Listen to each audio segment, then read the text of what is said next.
नमस्कार मंडळी, कसे आहात तुम्ही? कालचा ब्लॉग थोडा स्पेशल आहे. काल मी गेलो होतो शामधाम मंदिर. हे मंदिर कुठे आहे तुम्हाला पण माहिती करायचं असेल तर पूर्ण ब्लॉग बघा. मी नेहमी ऐकलं होतं शामधाम मंदिर नागपूरमध्ये आहे, पण नेमकं कुठे आहे ते माहिती नव्हतं. मित्राने सांगितलं, अरे ते नंदनवन मध्येच आहे. तर काल होती सुट्टी म्हणून जायचा प्लॅन बनवला. तुम्ही पण व्हिजिट करा या मंदिरात, खूप सुंदर आहे. मी फर्स्ट टाइमच व्हिजिट केलं खाटूश्याम मंदिर आणि मी स्वतःला इतकं लकी समजतो कारण मी व्हिजिट केलं त्या वेळेवर इथे बघा. आपण चांगल्या वेळेवर आलो. आरती सुरू आहे. आरती सुरू होती. आरती संपल्यावर लगेच आम्ही लाईन मध्ये लागून समोर गेलो, दर्शन केले. खूप मस्त दर्शन झाले.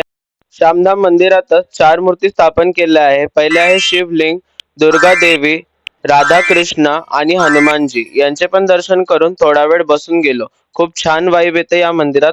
मी बाहेर जाईन आणि काही खाणार नाही, ऐसा हो सकता है क्या? एल्वेज भाई को आगे कोई बोल सकता है क्या? चला, येताना मग मोमोज खाल्ले. माझी फेवरेट प्लेस आहे ही. माझ्या मित्राला पण सोबत नेला. पहिले मी आणि माझा एक मित्र आम्ही इथेच मोमोज खात होतो. मला त्याची आठवण आली मोमोज खाताना. खूप टेस्टी मोमोज भेटते इथे. हे आहे 90 ml मोमोज आणि हे सिच्युएटेड आहे इतवारा मध्ये, सराफा मार्केट लाईन. तुम्ही पण इथे विजिट करा. इथचे मोमोज खूप टेस्टी वाटते. हे खाऊ गल्ली आहे, इथे सर्वच काही मिळते, मोमोज, पराठा. हा का टेस्टी होता तो मोमोज.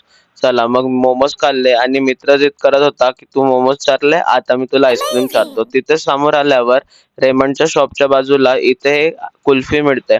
आम्ही घेतली होती 2 रबडी कुल्फी. इतकी टेस्टी होती ही. तुम्ही पण खाऊन बघा. चला मंडळी, बाय. आजच्या ब्लॉग मध्ये इतकंच. नेक्स्ट ब्लॉग मध्ये भेटूया.